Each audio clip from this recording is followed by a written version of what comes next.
Hello guys, ito yung buhay namin. Ayan, labada di. Ayan, labandira namin guys.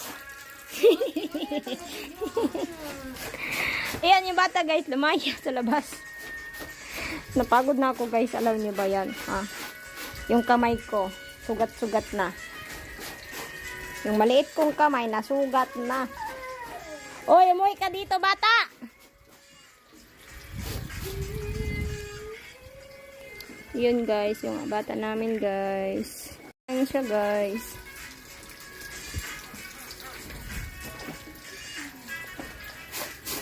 Kaya tayo ay magpapuno muna ng tubig. Isong, inside. Nangatol naman ko eh. Patol na ang imong buti. 정도의 이제 플랜들이 있었는지에 대해서 조금 말씀을 드리겠습니다. 그리고 원래 해서